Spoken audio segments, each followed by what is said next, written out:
કેમ છો વિદ્યાર્થી મિત્રો? હું પાર્થ કાનાબાર. તમારા બધાનું મારી YouTube channel Parth Kanabar and એજ્યુકેટરમાં સ્વાગત છે. આજે આપણે ફિઝિક્સમાં પહેલું ચેપ્ટર ધોરણ 12નું પહેલું ચેપ્ટર વિદ્યુત ભારો અને ક્ષેત્રો એના વિશે થોડીક માહિતી મેળવશું. જેના કુલ ગુણભાર બોર્ડની પરીક્ષામાં 7 જેટલા છે. આખા ચેપ્ટરમાંથી 7 માર્કનું પૂછાઈ શકે છે. જેમાંથી છેલ્લે બોર્ડની એક્ઝામમાં 3 માર્કનો એક દાખલો હતો અને બાકીના MCQs હતા. શરૂઆતમાં આપણે થોડીક પ્રસ્તાવના વિશે વાત કરીએ તો વિદ્યુત ભારો અને ક્ષેત્રો એ સ્થિત વિદ્યુત શાસ્ત્રમાં તેનો સમાવેશ થાય છે. તો સ્થિત વિદ્યુત શાસ્ત્ર કોને કહી શકાય? સ્થિત વિદ્યુત શાસ્ત્ર એ બે શબ્દોનો બનેલો શબ્દ છે કે જેમાં વિદ્યુત અને સ્થિત એટલે કે સ્ટેડી ઇલેક્ટ્રોન જે સ્ટેડી અવસ્થામાં હોય, સ્ટેડી સ્ટેટમાં હોય, સ્થિર અવસ્થામાં હોય, તેને આપણે સ્થિત વિદ્યુત શાસ્ત્ર કહી શકીએ. વિદ્યુતનું નિર્માણ ઇલેક્ટ્રોનના સમૂહથી, ઇલેક્ટ્રોનના પ્રવાહથી થાય છે. માટે આપણે વિદ્યુત છે તેને આપણે ઇલેક્ટ્રોનના સ્વરૂપમાં લઈ શકીએ. એટલે મેં અહીંયા વિદ્યુત અને ઇલેક્ટ્રોન બંને લખેલા છે. વિદ્યુત ઇલેક્ટ્રોન પ્લસ સ્થિત. સ્થિત વિદ્યુત શાસ્ત્રનું જો આપણે ઉદાહરણ જોઈએ તો ઝેરોક્સ મશીન, લેઝર પ્રિન્ટર, વીજળીના ચમકારા, કાંસકાને વાળ સાથેનો ઘસારો વગેરે જેવા છે કે જેમાં આ દરેક ઉપકરણમાં, દરેક વસ્તુમાં તમે જોયું હશે, દરેક ઉદાહરણમાં, સ્થિત વિદ્યુત શાસ્ત્રના દરેક ઉદાહરણમાં તમે જોયું હશે કે ઝેરોક્સ મશીન તમે જોયું હોય, લેઝર પ્રિન્ટર જોયું હોય, વીજળીના ચમકારા જોયા હોય કે કાંસકાને વાળ સાથેનો ઘસારો જોયો હોય.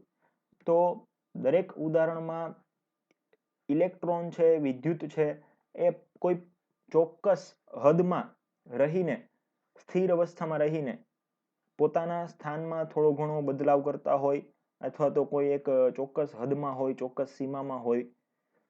તો તેમાં વિદ્યુત અને ઇલેક્ટ્રોન જે કણ સ્વરૂપે છે તો તે એક સ્થિર અવસ્થામાં હોય છે.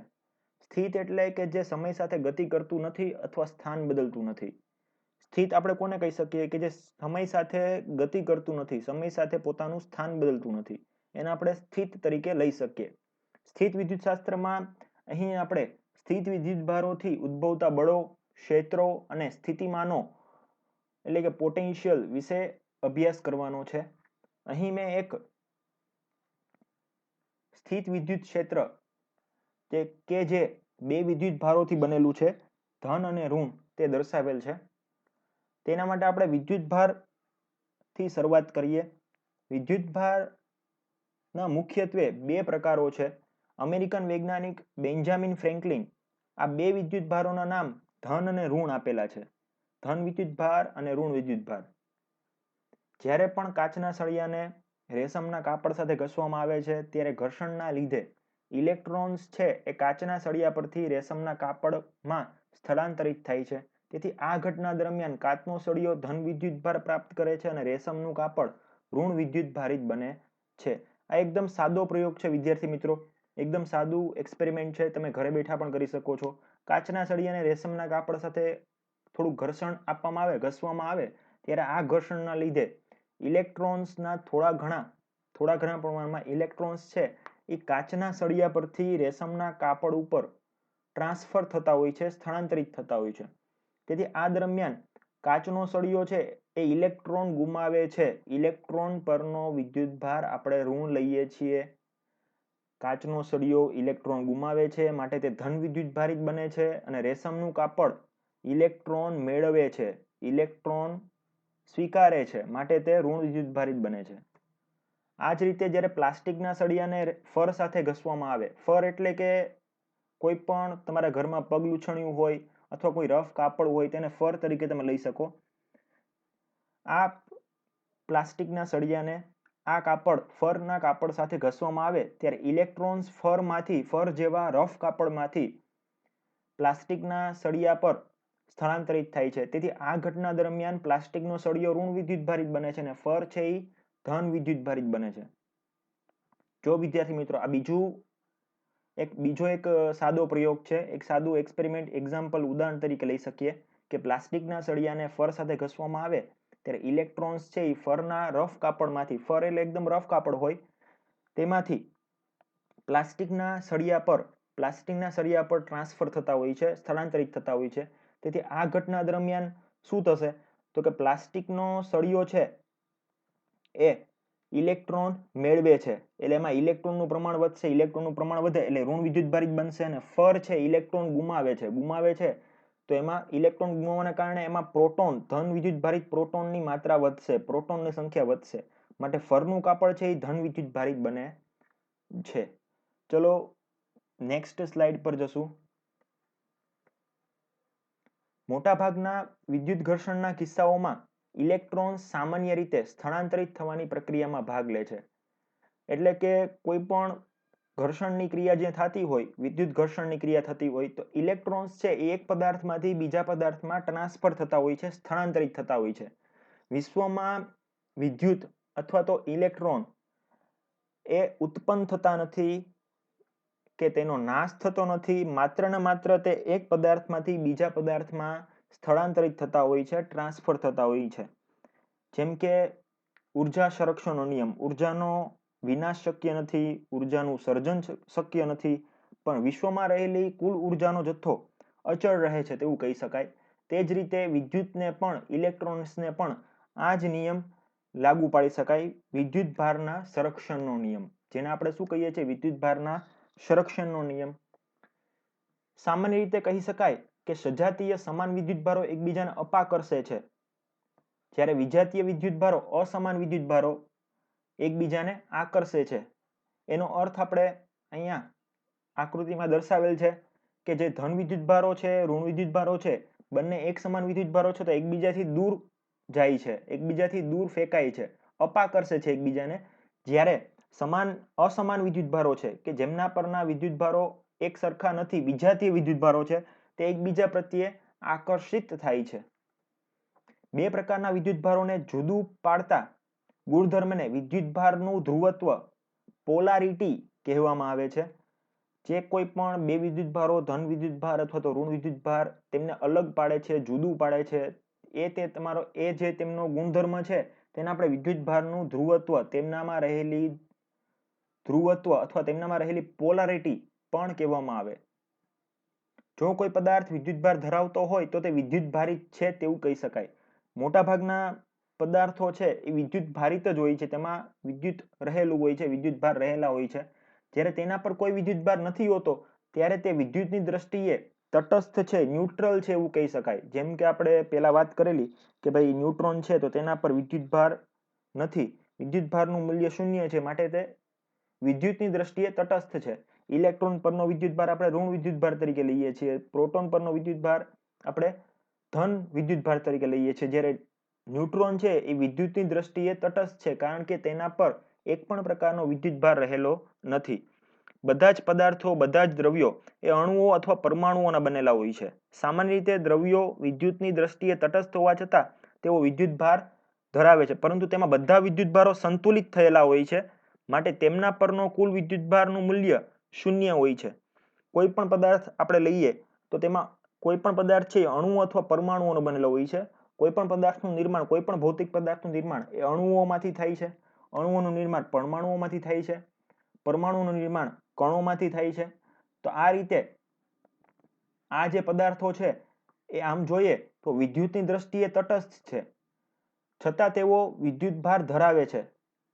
પરંતુ તટસ્થ એ માટે છે કારણ કે તેમાં રહેલા બધા જ વિદ્યુતભારો સંતુલિત, બેલેન્સ થયેલા હોય છે, માટે તેમના પરના કુલ વિદ્યુતભારનું મૂલ્ય 0 લેવામાં આવે છે. એટલે કે કોઈ પણ પદાર્થ હોય તો તેમાં ધન વિદ્યુતભારની સંખ્યા અને ઋણ વિદ્યુતભારની સંખ્યા સરખા પ્રમાણમાં હોય, માટે તેના પરનો કુલ વિદ્યુતભાર, નેટ ઇલેક્ટ્રિક ચાર્જ 0 થતો હોય છે. ઘન પદાર્થોમાં અણુઓમાં રહેલા ઇલેક્ટ્રોન ઓછા બળથી જકડાયેલા હોય છે. ઘન પદાર્થમાં રહેલા અણુઓમાં જે ઇલેક્ટ્રોન અંદર આવેલા હોય તે ઓછા બળથી જકડાયેલા હોય છે. આ જ ઇલેક્ટ્રોન એક પદાર્થમાંથી બીજા પદાર્થમાં સ્થળાંતરિત થતા હોય છે, ટ્રાન્સફર થતા હોય છે. તેથી જ પદાર્થ પોતાના ઇલેક્ટ્રોન ગુમાવીને ધન વિદ્યુતભારિત બને અને ઇલેક્ટ્રોન મેળવીને ઋણ વિદ્યુતભારિત બને છે. જે આપણે અગાઉ ઉદાહરણમાં જોયું કે જો કોઈ પદાર્થ છે ઇલેક્ટ્રોન ગુમાવશે તો તે ધન વિદ્યુતભારિત બનશે, અને જો ઇલેક્ટ્રોન મેળવશે તો તેમાં ઇલેક્ટ્રોનની માત્રા, ઇલેક્ટ્રોનની સંખ્યા વધશે, માટે તે ઋણ વિદ્યુતભારિત બને છે. જ્યારે આપણે કાચના સળિયાને રેશમ સાથે ઘસીએ છીએ ત્યારે સળિયામાંથી કેટલાક ઇલેક્ટ્રોન રેશમના કાપડ પર સ્થાનાંતરિત થતા હોય છે, સ્થાનાંતર પામતા હોય છે. આમ સળિયો છે એ ઋણ ધન વિદ્યુતભારિત બને છે અને રેશમનું કાપડ છે એ ઇલેક્ટ્રોન મેળવે છે, માટે તે ઋણ વિદ્યુતભારિત બને છે. આ ઉદાહરણમાં પ્લાસ્ટિકનો સળિયો ઇલેક્ટ્રોન ગુમાવે છે, માટે તેમાં પ્રોટોનની માત્રા વધશે, ધન વિદ્યુતભારની માત્રા વધશે, માટે પ્લાસ્ટિકનો સળિયો છે એ ધન વિદ્યુતભારિત બને અને રેશમનું કાપડ ઇલેક્ટ્રોન મેળવે છે, માટે તે ઋણ વિદ્યુતભારિત બને છે. ઘસવાની ક્રિયામાં કોઈ નવો વિદ્યુતભાર ઉત્પન્ન થતો નથી. મેં તમને અગાઉ પણ કીધું કે વિદ્યુતભાર છે એનું સંરક્ષણ થાય છે. નવો વિદ્યુતભાર ઉત્પન્ન થતો નથી કે તેનો નાશ થતો નથી.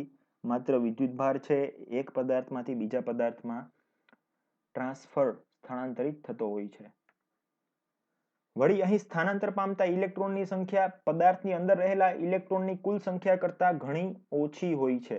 જે ઇલેક્ટ્રોન એક પદાર્થમાંથી બીજા પદાર્થમાં ટ્રાન્સફર થતા હોય, સ્થાનાંતર થતા હોય, તો તે પદાર્થની અંદર રહેલા ઇલેક્ટ્રોનની કુલ સંખ્યા કરતાં ખૂબ જ ઓછા પ્રમાણમાં ટ્રાન્સફર થતા હોય છે, સ્થાનાંતર પામતા હોય છે. આથી જ્યારે એક પદાર્થને બીજા પદાર્થ સાથે ઘસવામાં આવે છે ત્યારે પદાર્થો વિદ્યુતભારિત, બંને પદાર્થો વિદ્યુતભારિત થાય છે. પછી એક પદાર્થ ધન વિદ્યુતભારિત થતો હોય તો તેની સામે બીજો પદાર્થ છે એ ઋણ વિદ્યુતભારિત થતો હોય છે. પદાર્થ પરના વિદ્યુતભારની પરખ કરવા માટે, એટલે કે જે તે પદાર્થમાં વિદ્યુતભાર છે કે નહીં તે જાણવા માટે એક સાદું ઉપકરણ એ સુવર્ણવરક વિદ્યુત દર્શક, જેને આપણે અંગ્રેજીમાં ગોલ્ડ લીફ ઇલેક્ટ્રોસ્કોપ કહીએ છીએ, તે એક બોક્સમાં રાખેલા ધાતુના ઉધ્વ સળિયા, એટલે કે ઊંધા સળિયા હોય છે, એના નીચેના છેડે પાતળા સુવર્ણ વરખો ધરાવતી રચના છે, જે મેં અહીં આકૃતિમાં દર્શાવેલ છે, ગોલ્ડ લીફ ટેલિસ્કોપ. જો એમાં ઉપર એક સળિયો મૂકેલો છે જે વિદ્યુતભારિત છે, એની ઉપર આપણે નીચેના ભાગમાં કાચની એક બરણી છે, કાચની એક બરણી રાખેલી છે, એની અંદર નીચેના છેડે બે સુવર્ણ વરખ રાખેલા છે. જ્યારે વિદ્યુતભારિત પદાર્થ ટોચ પરના ધાતુના ગોળાને, ઉપરના ધાતુના ગોળાને વિદ્યુત બરણીના જે કાચની બરણી છે તેની ઉપરના ધાતુના ગોળાને સ્પર્શે છે ત્યારે વિદ્યુતભાર વહન પામી અને વરખો, જે સોનાના વરખ છે તેના પર જાય છે અને તેઓ એકબીજાથી દૂર ફેંકાય છે, દૂર ફંટાય છે, દૂર જાય છે. આ દૂર જવાનું પ્રમાણ એ વિદ્યુતભારના જથ્થાનું સૂચક છે, જથ્થાનું પ્રમાણ સૂચવે છે, કેટલા પ્રમાણમાં જે પદાર્થ છે એ વિદ્યુત ભારિત થયેલો હોય છે. ચાલો મિત્રો, હવે આપણે સુવાહકો અને અવાહકો વિશે થોડી માહિતી મેળવશું. સુવાહકો કંડક્ટર તરીકે લઈ શકાય, કંડક્ટર તરીકે ઓળખાય છે. અવાહકો એટલે ઇન્સ્યુલેટર. કેટલાક પદાર્થો વિદ્યુતને તેમનામાંથી સહેલાઈથી પસાર થવા દે છે, જ્યારે બીજા થવા દેતા નથી. ઘણા પદાર્થો એવા હોય છે કે જેમાંથી વિદ્યુત એટલે કે ઇલેક્ટ્રોન સરળતાથી પસાર થઈ શકે છે, જ્યારે બીજા પદાર્થોમાંથી ઇલેક્ટ્રોન, વિદ્યુત સરળતાથી પસાર થઈ શકતો નથી. જો તેમનામાંથી વિદ્યુતને પસાર થવા દેતા હોય તો તેમને સુવાહકો અથવા વાહકો, કંડક્ટર્સ કહેવામાં આવે છે. તેમની પાસે, એટલે કે સુવાહકો, વાહકો પાસે વિદ્યુત ભારો, ઇલેક્ટ્રોન એવા હોય છે કે જે પદાર્થમાં ગતિ કરવા માટે મુક્ત અવસ્થામાં આવેલા હોય છે. સુવાહકો, વાહકો પાસે ઇલેક્ટ્રોનની માત્રા ખૂબ જ ભરપૂર પ્રમાણમાં આવેલી હોય છે કે જેમાં અંદરના ભાગમાં તે પદાર્થ, સુવાહક પદાર્થના અંદરના ભાગમાં, અંદરના વિસ્તારમાં મુક્ત ઇલેક્ટ્રોનની સંખ્યા ખૂબ જ બહોળા પ્રમાણમાં આવેલી હોય છે. ધાતુઓ, માનવ શરીર તથા પ્રાણી શરીર અને પૃથ્વી, આ બધા સુવાહકો છે, વાહકો છે. કાચ, પોર્સેલિનના ટુકડા, પ્લાસ્ટિક, નાયલોન કાપડ, લાકડું જેવી મોટા ભાગની અધાતુઓ તેમનામાંથી વિદ્યુતને પસાર થવા માટે અવરોધ દાખવે છે. તેમને અવાહકો, ઇન્સ્યુલેટર્સ કહે છે. અહીં મેં એક આકૃતિમાં એક ચાર્ટ આપેલો છે જે કંડક્ટર અને ઇન્સ્યુલેટરને બંને એકબીજાને જુદા તરી આવે છે. એલ્યુમિનિયમ, સ્ટીલ, ગોલ્ડ જે મોટાભાગની ધાતુઓ છે જે કંડક્ટરમાં, સુવાહકોમાં સમાવેશ થાય છે. ઇન્સ્યુલેટર્સમાં વુડ, લાકડું, પ્લાસ્ટિક, રબર કે જે અવાહકમાં ઇન્સ્યુલેટર્સમાં તેમનો સમાવેશ થાય છે. પછી આવશે મિત્રો, જ્યારે કોઈ વિદ્યુતભાર સ્થાનાંતરિત થઈને સુવાહક પર જાય છે ત્યારે તે તરત જ સુવાહકની સમગ્ર સપાટી પર વિતરિત થઈ જાય છે, ડિસ્ટ્રીબ્યુટ થઈ જાય છે, સ્પ્રેડ થઈ જાય છે. એથી ઉલટું જ્યારે અવાહક પર કોઈ વિદ્યુતભાર મૂકવામાં આવે ત્યારે તે સ્થાન પર જ રહે છે, તે એક પણ પ્રકારનું સ્થાન બદલતો નથી, વિતરિત થતો નથી, સ્પ્રેડ થતો નથી. કારણ કે જે કાંઈ પણ સુવાહક છે તો તેમાં ઇલેક્ટ્રોનની માત્રા ભરપૂર પ્રમાણમાં હોય છે, માટે તે ઇલેક્ટ્રોન અથવા તો વિદ્યુતભાર તેના પર સુવાહક પર સ્થાનાંતરિત થાય ત્યારે તે અંદરની સપાટી ઉપર સંપૂર્ણ માત્રામાં વિતરિત થઈ જતો હોય છે. જ્યારે અવાહક પર એક પણ પ્રકારની અસર દર્શાવતો નથી અને તે જ સ્થાન ઉપર રહે છે.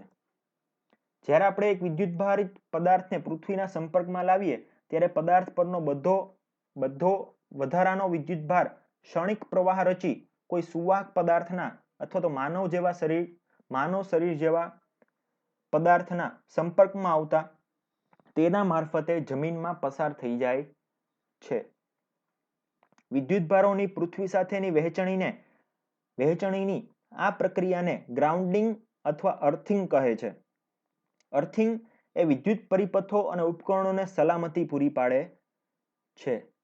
અર્થિંગ અને ગ્રાઉન્ડિંગ એ શબ્દ તમે સાંભળેલો હશે પોતાના આપણા ઘરમાં. અર્થિંગ ગ્રાઉન્ડિંગ થયેલું હોય છે.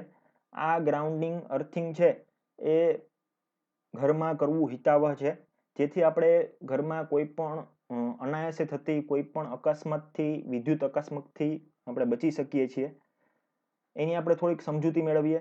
જ્યારે કોઈ એક વિદ્યુતભારિત પદાર્થને પૃથ્વીના સંપર્કમાં લાવીએ ત્યારે પદાર્થ પરનો બધો વધારાનો વિદ્યુતભાર ક્ષણિક પ્રવાહ રચી, થોડી ઘણી માત્રામાં પ્રવાહ રચી કોઈ સુવાહક પદાર્થ અથવા તો કોઈ પણ માનવ શરીર છે એ પણ સુવાહકમાં આવે છે. તેના સંપર્કમાં આવતા સીધો તેના મારફતે જમીનમાંથી પસાર થઈ જાય છે. એટલે કે ગ્રાઉન્ડ થઈ જાય છે, અર્થ થઈ જાય છે, આપણે એવું કહી શકીએ. વિદ્યુતભારોની પૃથ્વી સાથેની આ વહેંચણીને, આ પ્રક્રિયાને ગ્રાઉન્ડિંગ અથવા તો અર્થિંગ તરીકે આપણે ઓળખીએ છીએ. અર્થિંગનું કાર્ય શું છે? અર્થિંગ એ વિદ્યુત પરિપથો, કોઈ પણ પ્રકારની ઇલેક્ટ્રોનિક સર્કિટ હોય છે, ઉપકરણો હોય છે, મોંઘા ઘરમાં રહેલા ઉપકરણો, રેફ્રિજરેટર છે, ટીવી છે, પછી કોમ્પ્યુટર છે, ઘરઘંટી છે, વોશિંગ મશીન છે, તો આ બધા ઉપકરણોને સલામતી પૂરી પાડવાનું કામ અર્થિંગ કરે છે. અર્થિંગમાં હકીકતમાં એક ધાતુની જાડી પ્લેટ હોય છે જે જમીનમાં ઊંડે દાટીને તે પ્લેટમાંથી જાડા ધાતુના તાર બહાર કાઢી તેમને મકાનોમાં વિદ્યુતના મુખ્ય સપ્લાય પાસે અર્થિંગના હેતુ માટે રાખવામાં આવે છે. કે જે કોઈ પણ ઇલેક્ટ્રિશિયન આપના ઘરે આવેલો હોય તો એ આપના મુખ્ય સપ્લાય કે જ્યાંથી ઘરમાંથી મુખ્ય સપ્લાયની શરૂઆત થતી હોય ત્યાંથી અર્થિંગનો એક અલગ જ વાયર નીકળેલો હોય છે. આ વાયર છે એ ઘર પાસે જમીનમાં ઊંડે એક ધાતુની પ્લેટ, જાડી પ્લેટ હોય છે, તેમાં દાટેલો હોય છે.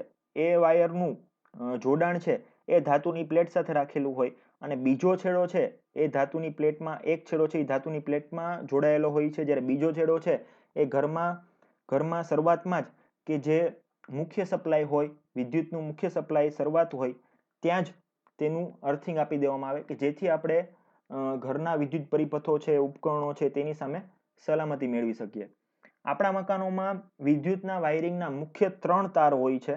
તેમાં પહેલો હોય છે જીવંત એટલે કે લાઈવ વાયર, બીજો હોય છે તટસ્થ ન્યુટ્રલ વાયર, ત્રીજો હોય છે અર્થિંગનો વાયર. આ 3 વાયર હોય છે, લાઈવ, તટસ્થ અને અર્થ, જે મેં અહીં આકૃતિમાં દર્શાવેલ છે. જે લાઈવ વાયર હોય છે એ રેડ કલરનો હોય છે, ન્યુટ્રલ હોય છે બ્લેક કલરનો હોય છે અને અર્થનો વાયર ગ્રીન કલરનો હોય છે, જે મેં અહીં આકૃતિમાં દર્શાવેલ છે. એક ફોટો મૂકેલ છે તેમાં દર્શાવેલ છે. પ્રથમ 2 તાર પાવર સ્ટેશનમાંથી વિદ્યુત લાવે છે. જીવંત વાયર કહી શકો, જીવંત તાર કહી શકો, તટસ્થ તાર કહી શકો, જે પાવર સ્ટેશનમાંથી વિદ્યુત લાવે છે, ઇલેક્ટ્રિસિટી ત્યાંથી લાવે છે. અને ત્રીજો તાર દાટેલી પ્લેટ સાથે જોડી અને અર્થ કરી દીધેલો હોય છે. વિદ્યુત ઇસ્ત્રી, રેફ્રિજરેટર, ટીવી જેવા ઉપકરણોની ધાતુના આવરણને અર્થ કરેલ તાર સાથે જોડાય છે, જેથી આપણે રક્ષણ મેળવી શકીએ. જ્યારે પણ કંઈક ખામી સર્જાય અથવા જીવંત તાર ધાતુના આવરણને સ્પર્શે ત્યારે વિદ્યુત ભાર ઉપકરણને નુકસાન કર્યા સિવાય અને માનવને હાનિ પહોંચાડ્યા સિવાય જમીનમાં વહી જાય છે. માનવ શરીરને આવા વિદ્યુતથી વધારાના વિદ્યુતથી થતી હાનિથી નિવારી શકાય છે. અર્થિંગ એ ખૂબ જ જરૂરી છે. અર્થિંગ હોવાને લીધે કોઈ પણ વિદ્યુતને લગતા અકસ્માત થતા હોય, શોર્ટ સર્કિટ થતા હોય તો તેનાથી આપણે બચી શકીએ છીએ. એટલે અર્થિંગ છે એ ખૂબ જ મહત્વનું છે. ગ્રાઉન્ડિંગ કહી શકો અથવા તો અર્થિંગ કહી શકો. અહીં પણ મેં બીજી આકૃતિમાં પણ અર્થિંગનો એક ઉદાહરણ તરીકે એક ફોટો મૂકેલ છે. ઓકે વિદ્યાર્થી મિત્રો, ચલો મળશું next time. That's all. Thank you.